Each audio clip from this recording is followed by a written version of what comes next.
Hey everyone, welcome to another episode of the Hardware Podcast. My name is Jackson Danner alongside Omar Borja, almost second lieutenant Omar Borja.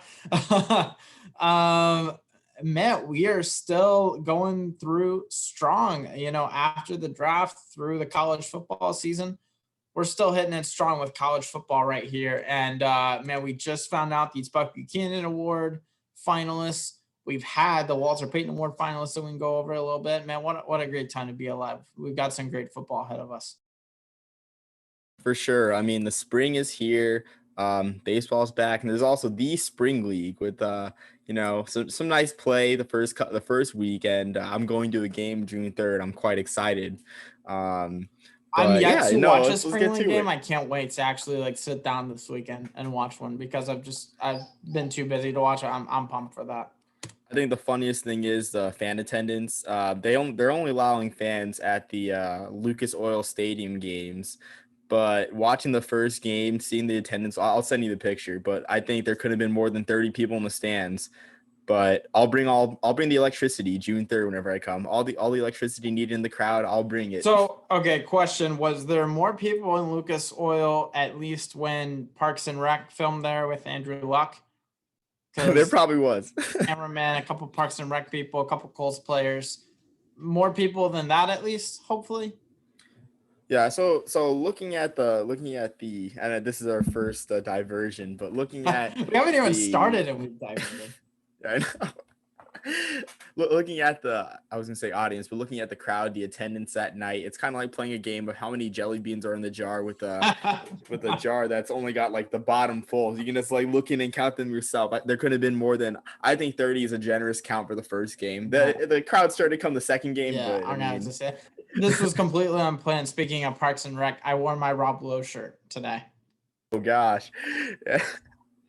There's nothing wrong with appreciating the shield. If you ask me, I think I'd wear an AFL shirt because I'm old-fashioned. I'm still looking to get an XFL shirt or an Alliance rip. But yeah, man. So let's dive into these award presentations. They're gonna happen, I believe, Saturday night. Correct? Yeah, Saturday night. I don't know if it's night or day, but I do know it's the 15th. It's actually going to be broadcasted on. I would assume it's at night. Yeah, it's going to be broadcasted on the Bally regional networks, formerly the Fox Sports networks. You've been watching baseball like I have. You notice, that there's no more Fox Sports networks. So it'll be broadcasted on those. So sort of a national following with those networks. We're going to get into our predictions later, but can I just tip my hat? Can I give one prediction early, or do you want me to wait a little bit? No, it's up to you, bro. No, it's up to you. I'm going to go for one of these awards. I'm going to go with a guy. I want you to guess who it is. I'm going to go with the guy who in high school, he broke his school record for passing touchdowns with 35, ran for another 10, and was their high school team's starting punter. You know who it is? Is it a friend of the podcast, Troy Lenvey? No, in hindsight. No, it's one of these finalists. It's one of these finalists. I'm going to go Cole Kelly. I think Cole Kelly, right? That's who you're going with? It's Stone Snyder. Oh, he was a quarterback. He was a dual threat quarterback in high school. Triple threat if you count the special teams action. He was recruited I read this interview with him. He was recruited at halfback. He was recruited at tight end, linebacker, defensive end. He wanted to be a quarterback. That didn't work out, but hey, he's about to win Defensive Player of the Year, in my opinion. Well, hey, I mean, if he's a dual threat, I can't say that he'd fit VMI's air raid offense very well, but I think that's a great segue into the the Buck Buchanan race, which it's coincidental because I think they're released later, right after we recorded last time, which is just it was a day later, literally. Out of 18, a day they later. announced the final 3, but oh well. Like my mom says, a day late and a dollar short, but I digress. So looking at the finalists, we got we got Stone Snyder, the aforementioned Stone Snyder that Jackson mentioned. We have Colby Campbell, a guy we've talked about a lot for Presbyterian, with that 25 tackle performance against Davidson, the darling of the Pioneer Football League, who unfortunately lost by 35 in the playoffs. But not going to talk about that much since I hyped Davidson a lot this year. And third guy, Jordan Lewis, a defensive end for Southern, a guy that wasn't really on our radar when we talk about HBCU football. We've been talking a lot about Alabama A&M, champions of the SWAC with the Queel Glass. We've been talking about Jackson State, of course, and Dion. But Jordan Lewis has kind of slid underneath our radar.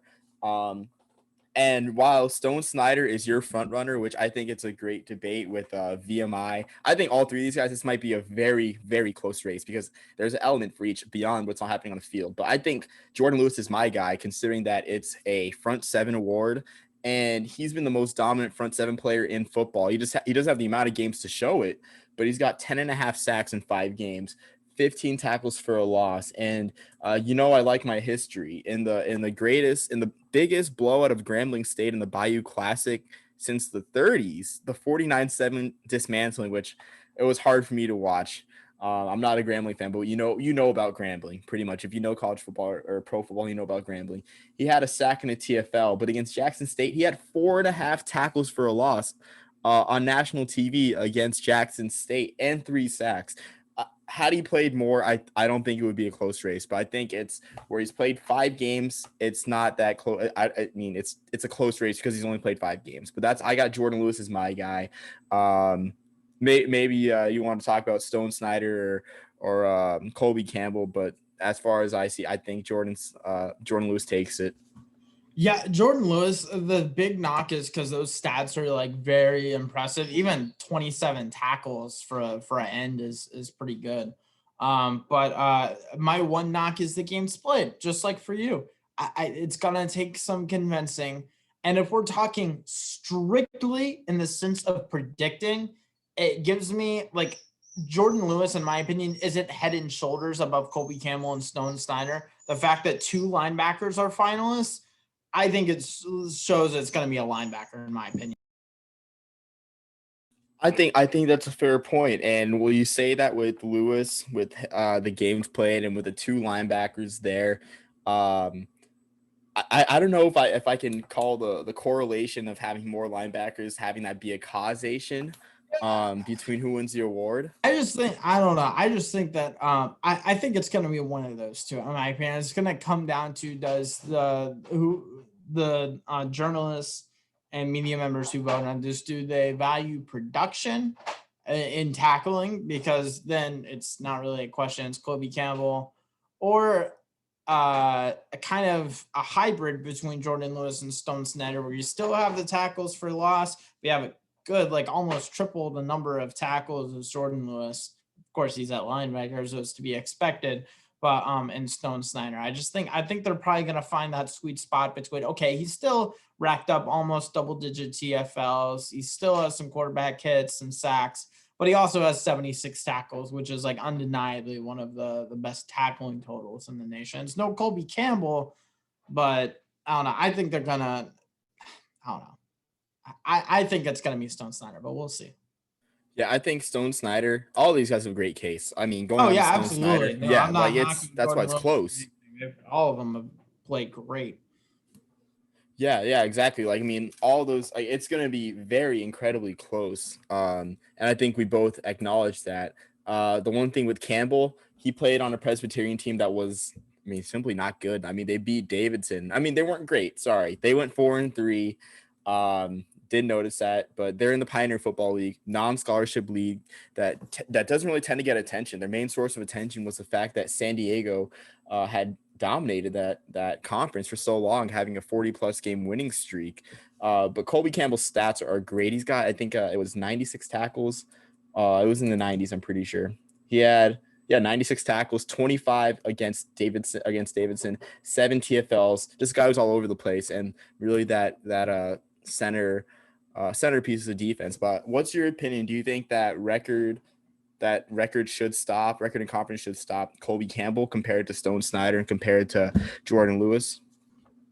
I don't think it should. I think there's a pretty good chance it might, because Stone Snyder, being that I believe Southern didn't make the playoffs, correct? Right. So it's gonna be you're gonna have Stone Snyder as your only player that's played it down in the FCS playoffs.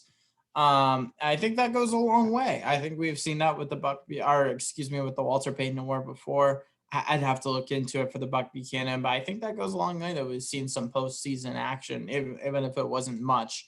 And Colby Campbell, it's hard to stand out on a small team like that, or not small, but a not great team, not the biggest name. I'm not saying the talent's not there, but it's hard to get some recognition for the same reasons David Collins wasn't recognized as much as he should have been this past season in the FBS level. It's just, I don't think he's going to get the recognition he does deserve necessarily. You could argue that he is getting that because, yes, he's a finalist, but I don't know. I think it'll be Snyder. Any one of these guys, you can easily make an argument for why they deserve it. Like, there's no one like, there's no Devontae Smith here where you can, this guy deserves it. Anything else is wrong. Like, all three of these guys, you can make a definite case for. Yeah, no, I totally agree. And just to put in perspective, Stone Snyder's stats, I'm surprised that his teammate Connor Riddle also didn't get, because that was a guy that I thought would have also had honors, had more TFLs, less sacks though. He had 8 sacks, 9.5 TFLs, 88 tackles, and I think, like you said, I think voting. We were on that this whole season. VMI's defense is just great. They played at a great level, and Stone Snyder was kind of got cherry picked to get the recognition for it. Yeah, I mean, and I think that's what it is. I think when you say that too with Campbell also tackles. He has that individual 1-game performance, but he's on a 4-3 team in the Pioneer League. Lewis hasn't played enough. I think Snyder might take it. I mean, as much as I think Lewis is the most deserving, I think Snyder might take it, given the story of VMI. And that's not to say that Snyder isn't deserving as well. Snyder isn't deserving as well. It's just that VMI hasn't had a winning season since the early stages of the Reagan administration. We still hostages in Iran when VMI had a winning season. But yeah, like I think it's gonna be a really close race and very interesting. I think this is more interesting than the Walter Payton Award race, if I'm being honest. Yeah, I think so too. I think it's gonna be closer than the Walter Payton Award race. I think it's also absolutely no disrespect to Julius Chestnut. I think it's between two guys in the Walter Payton. I really do. As much as I love Chestnut, we've pulled for him this whole podcast, but we'll see. I'm excited for Saturday night. We'll see. Yeah, great segue. Oh, sorry. I'm sorry. What was that, Jackson? I was just saying, like, I'll be happy for any of them that win it. They're all deserving. They are. Yeah, for sure. Like, I totally agree. And like you said, segueing into the Walter Payton Award. So one thing I like about this is they released the voting, beforehand, something like what the Heisman did this year. I assume that they did this all along, or that the FCS did this all along. But looking at the rankings from bottom to top, you have some interesting things. Aquil Glass, I think Aquil Glass should have been higher. He was at 6. I would have had him at 5 above Otis Weah, because Otis Weah was kind of a non-factor, not due to his own doing, whether it's a combination of getting blown out by North Dakota State or just not playing at all for the Fighting Hawks out there in North Dakota. We've mentioned at least 2 or 3 times that on this podcast that Otis Weah, North Dakota needed to realize they needed to give him more carries if they want to be successful. They got away from the run game too fast. We've seen that mistake at all levels of football before. They got away from the run game too fast. I'm not saying they could have won it. I'm saying it wouldn't have been as embarrassing of a loss as it would have been against NDSU. That was bad. Yeah. Oh yeah, no, it was no doubt horrible. And again, so like we mentioned Weah, and I think we'll juxtapose Weah and Chestnut in a little bit. So Weah was at 5. We also had Jacob Harris from VMI at 4, and I think the conflict here. So I would have put Harris over Chestnut in the top 3, maybe even Harris over Barrier. But we'll talk about this. Harris over Chestnut or Barrier. But I think the riders might have felt conflicted. I assume you have the same riders for Walter Payton as you do the Buck Buchanan. Whether they wanted a VMI clean sweep of the awards. So I feel like that might have been what happened in terms of Harris. But here we have our 3 finalists. We got Julius Chestnut from Sacred Heart out of Fairfield, Connecticut. We have Eric Barrier, a guy that I think we got one guy right in terms of like consistently Eric Barrier being in the rankings, and then Cole Kelly, the final finalist, who I mean he was overshadowed by some other Southland quarterbacks who ironically didn't even make the voting, surprisingly. Yeah, we've been talking about Eric Barrier like the whole season, so we called that one for sure. The other two, we've given some love to Chestnut over this time, and Cole Kelly. Cole Kelly, I don't think either of us took Southeastern Louisiana seriously enough over the course of the year. Would you agree with that, or do you think we kind of laid low on them? I think we did. I think they had a couple of early losses, whether it was to Sam Houston State early on. They had a shootout loss early on against Sam Houston State. We kind of counted them out, and I think they lost to Nichols too, if I'm not mistaken. I'll have to look up who their losses to as I look up Cole Kelly's stats. But I think we kind of counted them out, and from there we didn't realize the great year that Cole Kelly was having. Which really, I mean, you look at his stats, he was the best dual threat and probably passer in the country. 2,662 yards, 210 completions, 27 total touchdowns, and 18 touchdown passes. Just amazing stats. A lot better than definitely better than Schmidt and better than Lindsey Scott, who he did hype up. But I think the early losses kind of haunted him.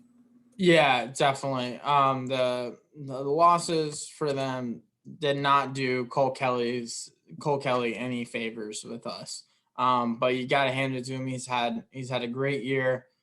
Transferred from Arkansas too, so he's had some D1 or not D1 FBS experience out there. He actually had a good number of attempts too, but yeah, he's deserving. Definitely, I should throw on. He's had 2 receiving touchdowns this year, which I just think is kind of funny that he's had 2 receptions, 2 receiving touchdowns.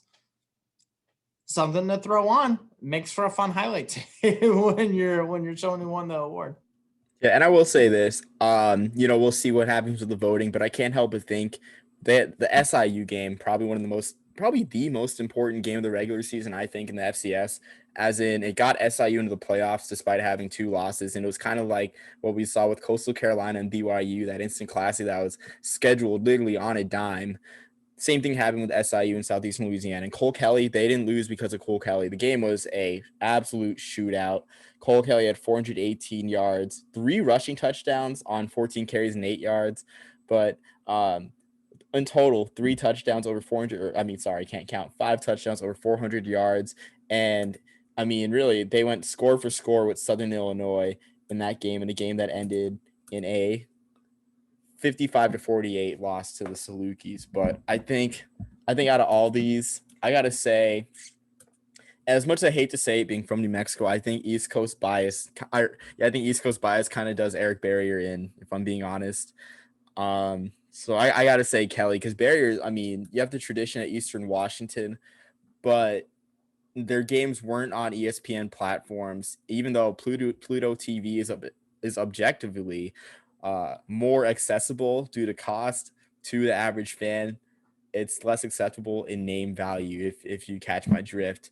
But yeah, I think that hurts Barrier. Definitely catch your drift. Yeah.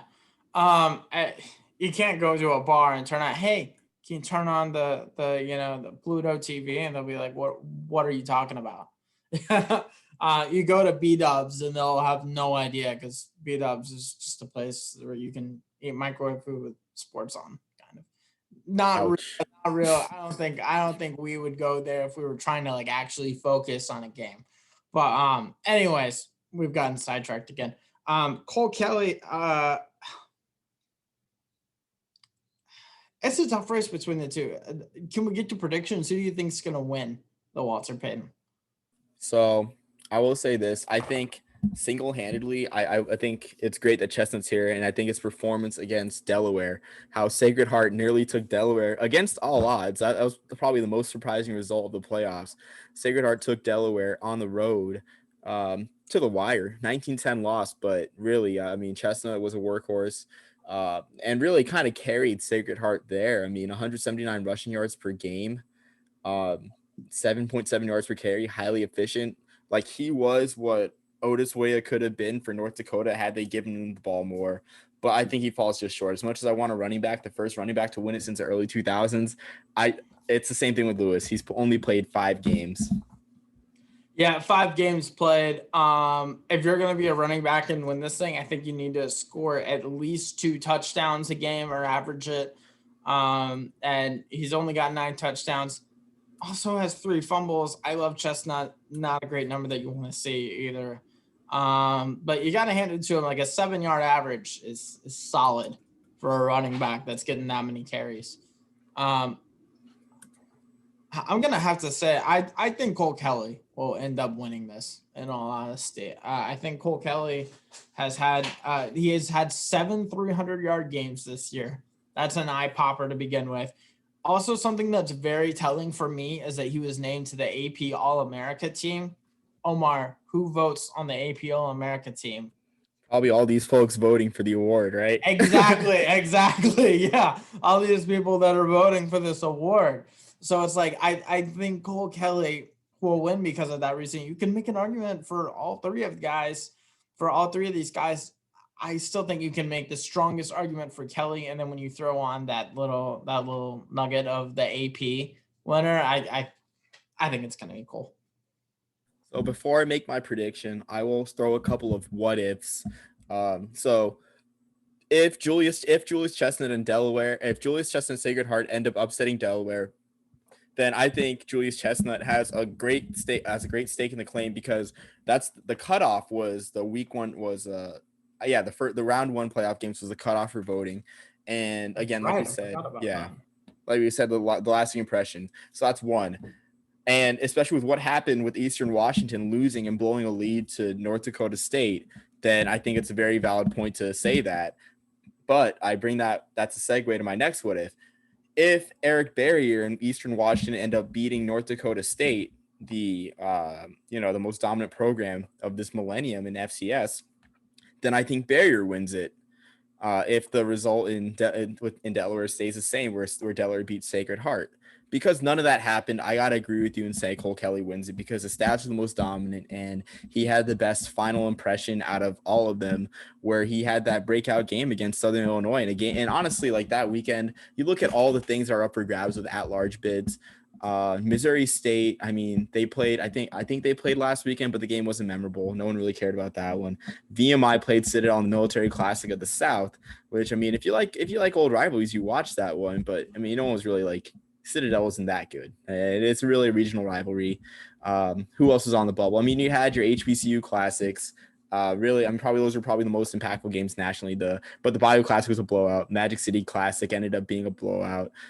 Most people were watching SIU Southeastern Louisiana in terms of the playoff race. And for him to play the way he did in a loss, especially through no fault of his own, I think Kelly takes it, just given everything that, I mean, along with the year-round production. So I'm agreeing with you, Jackson. We've talked a good bit about the voters and what the voters are thinking. I will say one voter has gotten this right in all this time, because one person voted to kill Glass number 1. I'm not trying to suck up, but I'm just saying one person voted to kill Glass as first place. And I think we should notate that, Yeah, no, honestly, because if you look at Akil Glass, the knock is like he didn't play enough games. But I mean, there's some quarterbacks you see and you think he's pro ready. Like, I hope a team drafts him, because there have only been, Jackson, I'm going to give you a quick quiz question that I remember seeing at halftime of the Magic City Classic on ESPNU. Oh boy, let's see. How many HBCU quarterbacks have been drafted since 1981? Oh my gosh, since 1981. Okay, HBCU quarterbacks. You can probably guess one. I bet you can guess one. My what? Or 2. I bet you can guess 2 of them. I think you can guess 2 of them. 2 of them? Oh boy. And we're not talking signed as a UDFA or anything. We're talking like drafted. Yeah. Okay. Oh jeez. I'm blanking here, man. I can't think of any right now. This is embarrassing. Yeah. No worries. I watched all 7 rounds of the draft and I can't name one.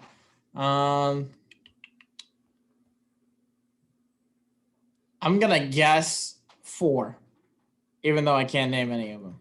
Okay, well, you're close. Only 5 have been picked since 1981. Oh, okay.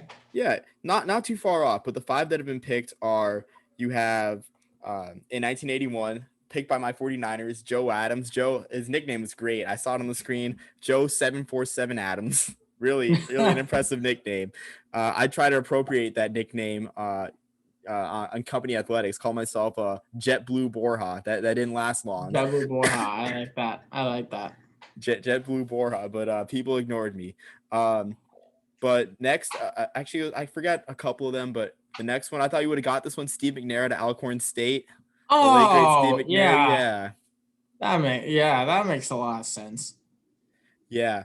So Steve McNair to Alcorn State, and then after that, you have Jay Walker. I know I'm forgetting a couple. You got Jay Walker from Howard, who played in NFL Europe and also, had a cup of tea with the Vikings, I believe.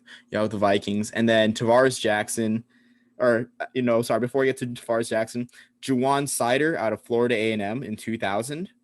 And Tavares Jackson, the late great Tavares Jackson. I thought you would have gotten Tavares too, Jackson. Yeah, that makes sense. Okay, hey, learn something new every day. Do you think that number will go up once we see the HBCU Combine resume next year? I think so. I think that, and along with the All-Star game too, because there's the All-Star games happening in New Orleans. That and Dion being a plug, I think. Yeah, they're paying more attention. For sure. Hopefully a Quill increases the number. Yeah, we'll see. We would love to see a Quill get drafted. We'll have to see that for next year. But where were we before this? We're just finishing up the voting. I don't know if you want to move on to. I don't know if you want to talk about the playoffs and like the title game or semifinal recap. Yeah, let's talk about the title game a little bit. So if you don't already know, it's going to be I almost said San Diego State because I wrote that SDSU in my notes. South Dakota State against Sam Houston State. Two teams. Sam Houston State has been dominant this year. South Dakota State, I think we had some question marks earlier in the season, especially about Barn Gronowski. Omar, for SDSU, what are your keys to the game for them winning it? I'm sorry. What were you saying? Oh no, I'll name mine too. I want to hear yours. Oh, okay. I don't really have keys to victory as much as observations I've made watching the playoffs and watching Sam Houston State. Sam Houston State started off pretty good in the playoffs with a convincing win in round 1, but round 2 they cut it close against North Dakota State. Excuse me, come from behind victory, 1-1 score. Actually, not. Their round 1 game. Pretty much they've been winning by 1 score, and we all know that close games are not a way to live, really, especially like last week when they got behind against James Madison 27-10, and James Madison had probably the biggest second half breakdown I've seen in recent memory. It was bad. But I think honestly, I think Kyle Shanahan guest coaching on that. Ouch, Jackson. Goodness. Anyway, I'm going to try to brush that one off. But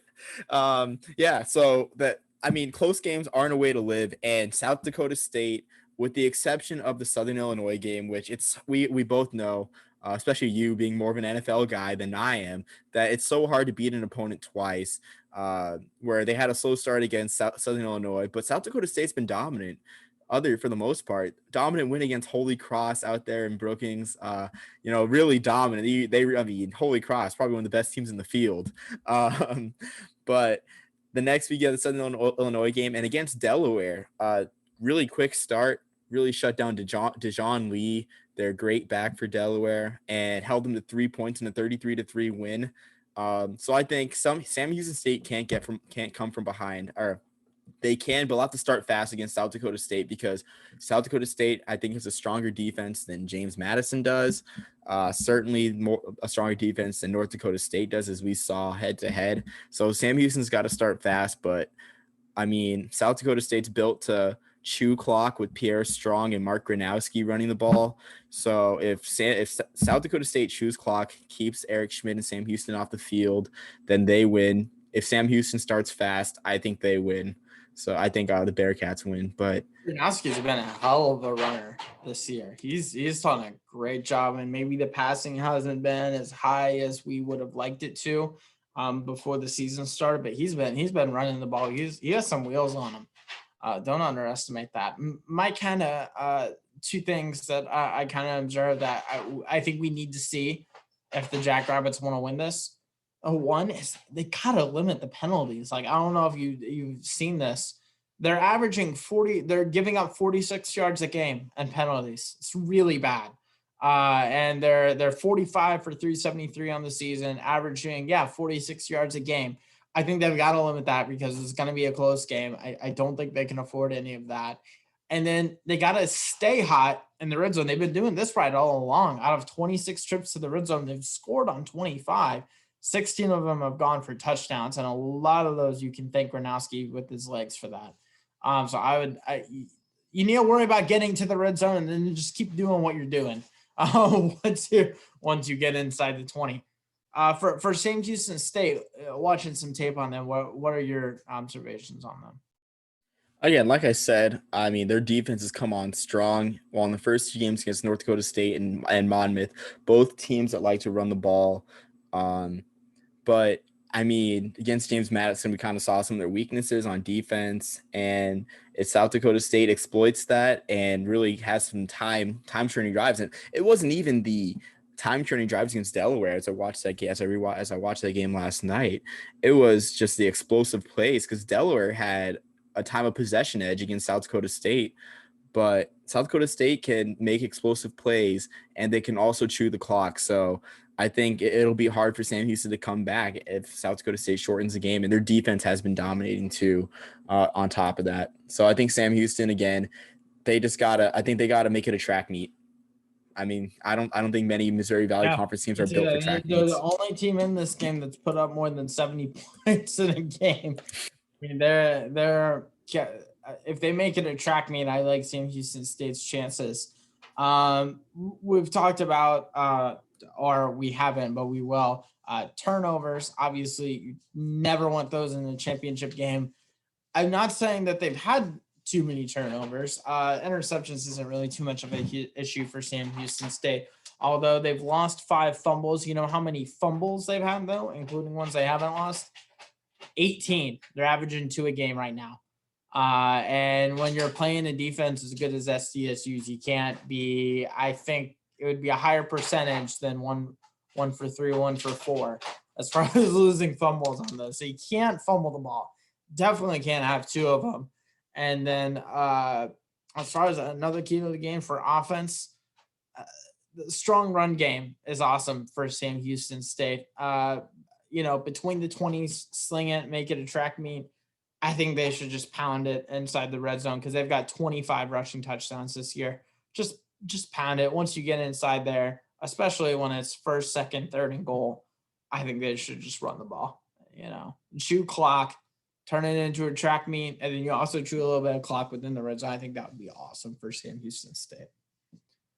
Yeah, no, you bring up the run game too. I think that's a great point too, considering that Eric Schmidt, that's been his territory, really. I mean, Eric Schmidt has done a great job running the ball, as many across America saw him bring in the game-winning touchdown against North Dakota State. And again, like you said too, with Gronowski running the ball, like that's their territory. Schmidt's got 5 touchdowns. Gronowski, I don't have his stats pulled up, but I mean, I know Gronowski, his strength is the legs. I mean, he had a 100-yard game earlier in the season against Southern Illinois, I believe. And he also received a touchdown too against Delaware too. So Gronowski, once in the red zone, it'll be the quarterback's territory to run the ball, like you said. Should be an evenly matched game. I'm anticipating a score on the lower end. I think it's easier to make it with the defense that South Dakota State is. It's easier for them to make it an MVC game than it is to make it a Southland type game where it's a high scoring affair. So, I mean, I don't know what the over under is, but I don't think it'll be a very high scoring affair. Yeah, that's a good point. I hadn't really thought about that. One last thing that I think might be something interesting. Huntsville to Toyota Stadium is not even a 3-hour drive. Sure, Sam Houston State's going to be loading up a bunch of buses to go up there. I'm saying crowd noise that may not be like objectively loud, not anything compared to an NFL or Power 5 stadium, but for these FCS kids that are playing in high school fields, it looks like when you watch them on TV sometimes, like, I mean, it might be a little bit of a factor more than they're used to. Yeah, well, Jackson, you're coming for everyone, man. Coming for the Niners, coming for not coming for FCS anyone. stadium designers, coming for everyone. I'm just saying, like, hey, it's in the realm of Jerry world, and I'm just saying. I will say this, and not that this will be a stadium architecture podcast, but Toyota Stadium in Frisco, it's a soccer venue. So the seats are closer to the field because you don't have people standing on sidelines and shoulder pads. I didn't think about that. Soccer. That's another good point. So that is a great point, Jackson, that I didn't think of beforehand. So I mean, here we go talking about stadium architecture. Yeah, we've gotten back a few times. So, but hey, I hope my mom isn't listening to this. I will drop out of college if Kyle Shanahan goes to this game while eating Buffalo Wild Wings. Oh man. Then we'll cover all three. We'll cover all three. Like he says, I don't know if anyone in the world would be alive on Sunday. So I mean, don't place your bet on it. I can't guarantee you it's gonna be alive. Don't bet on this. Oh man. I think somehow he was still on the roster on Sunday. What do you know? Yeah, I thought he was talking about drafting Mac Jones. I've seen the clips of just him saying that. I didn't know the context, but a reporter asked him, "Hey, well, Jimmy Garoppolo, can you guarantee he'll still be on the roster by Sunday?" And he was like, "I can't guarantee anyone will be alive on Sunday," which sounded like a no. It turns out he's still on the roster. We're almost to the next Sunday, but anyways, yeah. Oh, man, I like Jimmy, man. Nothing was wrong with Jimmy. Well, I mean, okay. Well, we would have a Super Bowl ring if nothing was wrong, but Jimmy was. It's like the Jared Goff thing, Like I don't think Jared Goff's a bad quarterback, and I'm starting to get into the advanced metrics, which I haven't looked at. Maybe the advanced metrics show that Jared Goff isn't a quality quarterback, but I always thought that he was solid. Same thing with Jimmy Garoppolo. He threw for 27 touchdowns in 2019 with a strong running game too. Like it's just sad, man, because it felt great, baby. Yeah, if you ever make the argument that it's all Kyle Shanahan because he is an offensive mastermind a little bit, I'll make my right wrong there. He's awesome at coaching. If you ever make the argument that all of Garoppolo's success is off of that, just watch, no disrespect to Southern Miss, watch Nick Mullins. It's just like, it's a clear step down. Like Jimmy Garoppolo was clearly good. Bill Belichick drafted him like the highest drafted quarterback he's ever done, with the exception of Mac Jones. It was for a reason. Jimmy Garoppolo has some talent. You don't have to come for Nick Mullins like that, man. I'm not. You don't have to come for Nick Mullins like that. I like Nick Mullins. I want to make it clear. Nick Mullins here. Because Jimmy. Hey, I mean, I can counter that too with CJ Beathard beating the Cardinals and pretty much knocking them near, like, having the first blow towards knocking them out of playoff contention too. And geez, we're not an NFL podcast, but here we are. What is going on? Yeah. We should move to stadium architecture and NFL. Yeah, but I think before we get off topic again, Jackson, do you have any other remarks before Saturday? Also, congratulations to Lindsey Wilson for winning the NAIA title game, a little Monday Night Football at Grambling Stadium. I watched that instead of doing other things in my life, and it was a solid performance by Lindsey Wilson. So congratulations to them. Yeah, that's awesome. I missed that. I'm looking forward to. I haven't watched. I'm looking forward to like watching a game like live. This weekend. That'll be a lot of fun, especially the championship game. And you'll be there? Spring League action. What's up? Oh, you said live? Or are you going to be at the title game or? I was hoping to. I don't think I can get off of work. Oh, which tickets are even? But I might take a glance at it tonight just to see what I can do. But I mean, like turning on the TV like live, like it seems like it's been forever with that even. But because I had just finals week this weekend and then the draft and all that, so I'll be excited for that. But man, I'm pretty much I'm out. Like I'm I'm excited for this. This will be a lot of fun, and we're gonna have to continue this with a little spring league after this too. Yeah, some spring league hardware. There have been some impressive performances as the what team was it? It was one of the teams that wears green for the spring league. I forget, but they ran the crap out of the ball. They had 200, 100-yard rushers. So maybe we'll talk about spring league MVPs. I don't know. I got a Twitch notification that FCF was live today. I don't know why. I don't know. It's strange. Yeah, strange. Marshawn. But Marshawn, yeah. What a character. Yeah. But man, I'm excited for this weekend, and I'm good. You got anything else? No, I don't. I should be heading to bed soon. Got to call back my sister. I have a 1 p.m. Final, my third of 4, and Nice. trying to get some beauty sleep and some concentration rest. That's awesome. Don't do what my Buckner PSG did, where he had an A in the class and he didn't set any alarms for his 1 p.m. tea, and he woke up at 5 p.m. And that was it was a bad day. He begged his professor to retake it. He did. He got C in the class. So yeah. Ooh. We'll do that. Yikes. Well, class rank doesn't really matter for me anymore, but yeah, you're like, I'm out. yeah, barring get anything that dramatic. Excel spreadsheet out. Okay, how many points do I have to score in this to get to pass? I actually have to try it too. I actually got to get an A- too, like because I'm at an A- really? in the class. But I like it won't take me out of a 3.0 cumulatively for grad school considerations, but that's years down the road. Yeah, that's years. But, I mean, until next time, before we get off topic again, talking about architecture, grades and everything. Well, we'll see who wins the awards this weekend. Big title game ahead too on ABC. It's great to have the network TV treatment for FCS football. Yeah, and until next time, I'm Omar, as always, joined by Jackson, and peace, love, and soul, everyone.